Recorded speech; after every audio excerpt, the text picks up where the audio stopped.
குட்டி மாரிமுத்து உயரத்தை எட்டி பிடிக்க உயரம் ஒரு தடை இல்லை என நிரூபித்து காட்டியிருக்கிறார் மாற்றுத்திறனாளி குட்டி மாரிமுத்து. தான் படித்த பட்டப்படிப்பில் கல்லூரியிலேயே முதல் மதிப்பெண் எடுத்து சாதனை படைத்துள்ளார். வயது 23, எடையோ 10 கிலோ, உயரம் 1.5 அடி. இருந்துவிட்டு போகட்டுமே, அதனால் என்ன? குடும்ப பாரத்தை தான் சுமக்க வேண்டிய வயதில் குடும்பமே சேர்ந்து தன்னை சுமக்க வேண்டியுள்ளதே என வருத்தப்பட்டு கொண்டிருந்த குட்டி மாரிமுத்துவிற்கு தற்போது வாழ்க்கையில் கல்வி வெளிச்சம் படர தொடங்கியுள்ளது. சிவகங்கை மாவட்டம் காரைக்குடியில் அழகப்பா பல்கலைக்கழக பட்டமளிப்பு விழாவில் BA தமிழில் முதல் மதிப்பெண் பெற்று தேர்ச்சி பெற்றுள்ளார்.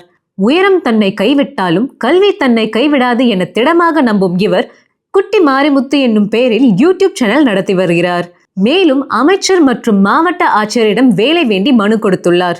உயரம் என்பது உள்ளத்திலும் உழைப்பிலும் இருந்தால் உலகே தன்னை அண்ணாந்து பார்க்கும் என்பதற்கு உதாரணமாக இருக்கிறார் குட்டி மாரிமுத்து.